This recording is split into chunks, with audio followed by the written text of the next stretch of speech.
Hi, I'm Bons Magsambol, multimedia reporter for Rappler covering the pandemic. So for this episode of Rappler Recap, we will give you the highlights of the just concluded DOH in-person media briefing. And we will also talk about the heated discussion now on social media about the vaccine wastage. So it can be recalled that lawmakers from both chambers filed a resolution seeking to probe ito nga yung billions worth of vaccine wastage natin. So joining us today is Michelle Abad, joining us from the Department of Health Compound. She will give us the highlights of kung ano yung mga naging discussion kanina sa press briefing. Hi, Michelle. Hi, Bonds. Thanks. So, before we get to yung issue ng vaccine wastage, magbigay ako ng konting brief update lang on our COVID-19 cases. So, yung cases natin are still increasing. They are on trend in Luzon and Mindanao, hindi sa Visayas. Meron tayong cases of Omicron variants. Meron 906 additional BA.5 cases detected. Ito yung mga variants na more transmissible. And 11 additional BA.4 cases, all tagged as recovered. Additional 7 BA.12.1 cases detected na all been tagged recovered. Okay, sorry, Michelle, sorry, we have to... natin, yes. Hold on, Michelle, sorry, we medyo spotty lang yung sound natin. Okay, sige, we'll get back to Michelle in a bit. Okay, ayan. Okay, just to give you lang, habang inintay natin si Michelle, just to give you a recap. So ngayon nga, almost 1,000 na naman yung na-detect natin na cases ng subvariant BA.5. So itong BA.5, ito yung nagiging cause ng new surge in cases natin dito sa bansa. So yun nga, kung napanood nyo yung huling explainer natin sa Rappler, worry summit tong new subvariant na to kasi meron tayong itong subvariant na to, meron siyang presence ng mga mutations, making it more transmissible than the original variant of Omicron. So, ayun. And then aside from that, ito ding BA.5, meron siyang immune escape na mas matindi din compared dito sa original variant ng Omicron. So, ayun. Ito yung patuloy nating inaantabayanan. Though, yung good thing naman dito, kahit na patuloy na tumataas yung kaso natin ng COVID-19, yung hospital admissions natin sa bansa, manageable pa rin siya. Of course, this is due to the vaccination. So yun nga, vaccines. Ito talagang vaccination yung pinaka-best strategy natin para mawala tayo dito sa pandemic na to. Kasi of course, though yung vaccination hindi na nag-guarantee na hindi ka may infect ng COVID-19, itong vaccination natin naman, mapiprevent nito yung hospitalization and severe COVID. So ayun, aside from that, we are also, ayan, I think nandito na si Michelle. Yes, hi Bon, sorry nawala ako. Okay na, better na. Yes, so balik tayo dun sa COVID situation ng content. Ito last point lang ng briefing sa cases natin. So yung hospitalization natin sa Philippines ay increasing pero ayon kay Health Undersecretary Maria Rosario Vergere ay still manageable pa rin siya. So doon naman tayo sa vaccine wastage. Ang pinaka-recent na percent or figure natin sa vaccine wastage is 6.6%. Na yung DOH still maintains is within the World Health Organization standard na 10%. And as of now, hindi pa sila nakakapagbigay ng estimated cost of the wastage yet, citing confidential agreements with the manufacturers. Tapos nag-defer sila na baka pwedeng itanong ng media sa Department of Finance. Pero earlier, kung matatandaan natin, yung lawmakers from both the House and the Senate called for an investigation into the quote-unquote millions of vaccines wasted, which may amount from 5 billion pesos to 13 billion pesos base sa statement ni Senator Risa Hontiveros. So wala pa daw breakdown ng expired, spoiled, those vaccines that were found to have particulate matter, etc. But this might be disclosed in the upcoming hearings in the Senate, according to Vergere. Meanwhile, yung COVAX facility will also be replacing yung expiring vaccines ng local government units at pati na rin sa private sector, but only in schedules. So ito ibig sabihin, i-replace lang ng COVAX facility kapag paubos na yung supply natin, which is, according to Vergere, ay hindi pa siya nangyayari. Meanwhile, the Philippines is also exploring yung opportunities to procure next generation vaccines na specifically targeting Omicron. Pero exploring pa lang siya. So hindi pa siya absolute deal na hindi pa siya like hindi pa tayo nag-enter into deals that will be procuring or purchasing these next generation vaccines just yet. In other related COVID updates, tititingnan din ng DOH kung dapat na bang i-lift ang state of calamity dito sa COVID-19 situation kasi may iba't ibang various factors before we can lift this state of calamity, no? Some examples include yung dito kasi naka-base yung rules on emergency procurements, pati mawawalan ng tax incentives ang manufacturers, and dito rin yung policy basis ng mga benefits ng healthcare workers. Tapos dito rin naka-base yung price controls dito sa testing kits natin at pati sa medicines na ginagamit to treat COVID-19. Meanwhile, DOH is also looking into yung wastewater testing para mahanap natin yung mga sources of COVID-19 infection. Kung maalala natin, noong 2019, nung nakapag-report na naman tayo ng polio dito sa Pilipinas, ito rin yung pinang-testing ng DOH para mahanap yung sources of infection, yung sa wastewater testing. So, titingnan ng DOH kung paano natin to ma-explore for COVID para din mahanap natin yung sources of infection. Back to you, Bons. Okay. So tama, no? Interesting actually, Michelle, yung nabanggit mo about the government is looking into procuring yung next generation vaccine natin. So going back, kasi may problema tayo ngayon on the vaccine wastage. So just to give you a brief context dito, no? As early as January this year, January 2022, Rappler published a series of in-depth reports talking about or discussing this possible problem of reaching vaccines beyond Metro Manila. So nakita natin dito talaga yung logistical problems talaga yung naging problema, no? And then by the end of the first quarter of this year, siguro around March, nakita na yung vaccine and even yung distribution ng vaccine. So concentrated siya for sa Metro Manila and sa NCR Plus area, which is partly reasonable naman to kasi ito yung naging strategy ng government natin in terms of vaccine deployment. Pero though makikita din natin na parang hindi tayo umusad doon. So yun nga, kausap natin kanina si infectious diseases specialist, Dr. Ron Jean Solante. So sinabi niya sa atin talaga na napakalaking hindrance dito sa vaccination deployment natin itong logistical issues. Kasi nga, the Philippines is an archipelago, di ba? So dapat na-taken into consideration na to ng government kung ano yung magiging rollout nila. So nakita natin na hindi talaga tayo naging handa dito. And ngayon, nagmamanifest na yung mga problem. So yun nga, nabanggit mo kanina na sinabi ng Department of Health na 6% yung wastage pa rin natin as of now, and below pa rin siya sa threshold ng WHO na 10%. Pero of course, vaccine wastage is vaccine wastage. Katulad nga nung pinoint out kanina ni Dr. Solante, no? I mean, the United States, the United Kingdom, they can afford na magkaroon talaga ng maraming vaccine wastage, maraming wasted na vaccines kasi they are first world countries, di ba? Pero tayo kasi na third world country na nahihirapan tayo sa supply ng vaccine and marami pa rin yung hindi nakakakuha ng first dose ng vaccine, sobrang problematic yan for us.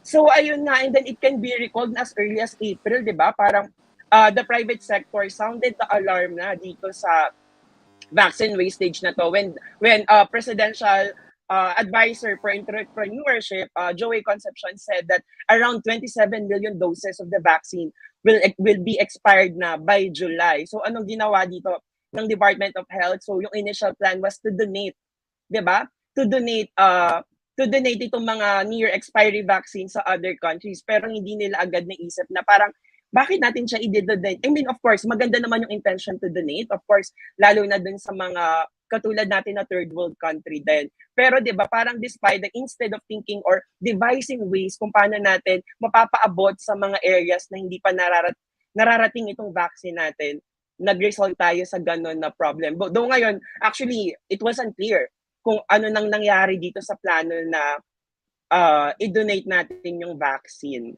So yun.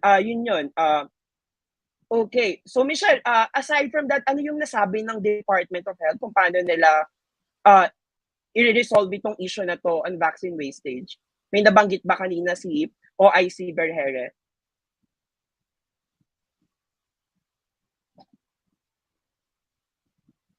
I think you're on mute, Michelle.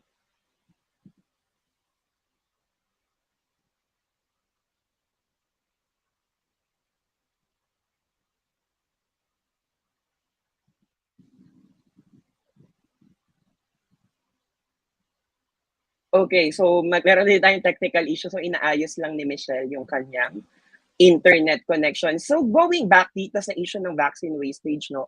So interesting actually kung gaano nakalaki itong nasayang natin na pera. So yun nga yung estimate ni Senator Risa Ontiveros, 5 to 13 billion na yung nawala. Of course, ayun lang yung sa private sector. So what more pa dito kapag in-include na natin yung nasayang na vaccine para dito sa government side, yung pinrocure naman ng government. So, interesting kung paano magde-develop itong issue na to. So, tingnan natin.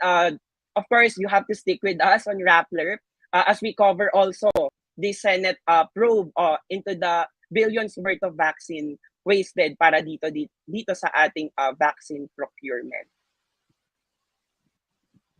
Okay, so ayan, I think Michelle is back na. So Michelle, ano nga ulit yung meron bang nabanggit kanina si OIC Vergere kung paano nila i-resolve itong issue nito on vaccine wastage? Kasi yung last nga is may plano silang i-donate.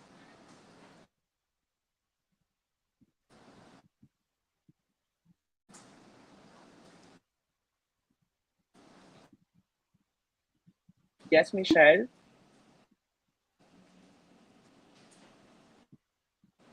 Okay. So far, Yes. wala pang nabanggit si Yusek Vergere with regard to how to resolve except for the fact na within yung WHO threshold pa rin siya.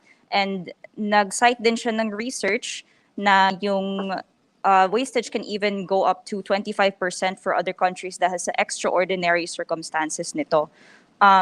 But yun pa lang siya so far. Pero I think talagang in the next days, dapat natin tingnan at kailangan natin ng actual number ng expiring vaccines kasi dapat meron yan. And dito natin makuquantify yung value ng wastage. Kasi mahirap kung nakaasa lang tayo sa estimates ng Duterte administration noong April and May.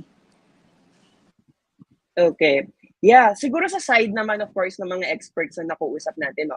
For example, interesting malaman kung ano yung paano ba aayusin ng Department of Health itong issue on hesitancy. Of course, malaki kahit sabihin natin na marami na yung I mean, since the beginning na magkaroon tayo ng availability ng vaccine, tumataas na yung willingness ng mga tao pero still marami pa rin talagang tao yung mga ayaw magpabakuna. So interesting kung paano magkakaroon ng paano nila i-communicate effectively itong vaccination program natin. So yun nga na nalaman natin sa isang article din natin kung bakit kaunti lang ng mga Pilipino yung nagpapaturok ng booster. So ayun nga meron na silang vaccine complacency, pandemic fatigue, and then of course yung sinasabi nga nila na term na booster. So sinabi ng mga western actually na ng mga experts abroad na yung term daw na booster, it connotes something na extra lang, na parang hindi naman siya kailangan. So, it will be a challenge for the government now uh, kung paano nila i-communicate na kailangan natin magpa-booster ngayon. So, ayun. And then, aside from that, paano kaya yung magiging plano nila para i-ramp up itong vaccination program? Lalo na sinabi ni President Marcos Jr. na kailangan nating bakunahan or bigyan ng booster lahat ng mga Pilipino para bumalik tayo dito sa normal. So yun nga, naka-anchor din dito actually yung face-to-face classes na magpo-full transition na by November 2. Ayun, aside from that, Michelle, meron ka pa bang gustong idagdag kung ano yung tingin mo dapat malaman ng tao or gusto mong malaman kapag nag-start na tong Senate probe into the vaccine wastage?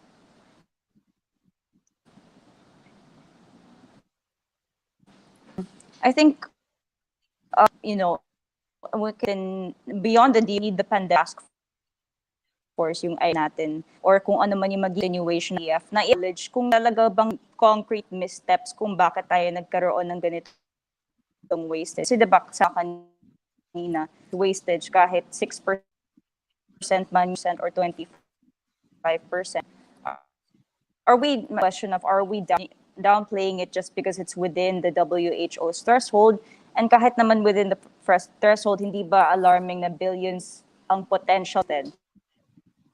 At yung sa booster natin i-consider dapat i-roll out expanders just because sa pantahilan nyo. And many mas mahalagang tingnan kung saan ka mali ang excess ngayon para hindi matumbo. Okay. So, interesting dito na, ayun nga, meron tayong mga tanong mula sa mga viewers natin ngayon. So, yung isang tanong, yung W threshold ba na 10% ay for government procured lang, no? So, lahat ito, lahat ng vaccines na meron yung isang country. And then, aside from that, meron din tayong question on the second booster rollout for the opening to general population. So, it can be recalled na lahat actually ng general population can take their first booster shots na. So, open na siya. Actually, the government has been appealing to the public to get their first booster shot kasi as of now, 16.6 million pa lang yung nakakapag first booster against yung 71 million na eligible for the first booster. So, medyo malaki talaga yung hahabulin natin. Then, going naman dun sa second booster shot, so sa mga experts na nakausap natin, hindi pa nila ina-advise na magbukas sa yung second booster for the general population kasi wala pa gaanong concrete evidence about this. And actually sa buong mundo, Israel pa lang yung nagbukas ng second booster for its general population kasi part sila ng trial ng Pfizer. Ayun. Pero ito, important to note actually na kung paano din to i-explain ng DOH kasi actually it all boils down din talaga dito sa bureaucracy, yung process nila na kailangan nilang mag-seek ng approval, of course, sa marami siyang steps. So from HTA, kailangan yung pumunta ng FDA and then bago pa ulit bababa sa DOH yung decision. So yung nakausap nga natin kanina ng mga sources, sinabi nila na parang yung nagiging problema dito, sinait ng example, of course, na sana daw na less yung wastage if maagang nabuksan yung second booster shot for individuals with comorbidities. Kasi yung nakausap natin, of course, si Dr. Ron Jean Solante, who is part of the vaccine expert panel, sinabi niya na parang as early as April, May daw, dapat kasali na yung individuals with comorbidities para sa second booster shot. Pero yun nga, it can be recalled na this July lang siya in-approve ng DOH. Actually, parang ang naging explanation nga dito ni Dr. Solante, very careful yung Department of Health kasi meron tayong issue before on the Dengvaxia vaccine. So, they parang sinasabi niya na ayaw nilang ma-blame again if something, of course, happens. Ayun, so yun yung mga interesting to note dito sa magiging Senate probe into the vaccine wastage. Ayun, thanks for tuning in. So continue to follow us on Rappler as we bring you the latest developments of the COVID-19 pandemic situation in the country. Again, I'm Bons Magsambol. And yeah.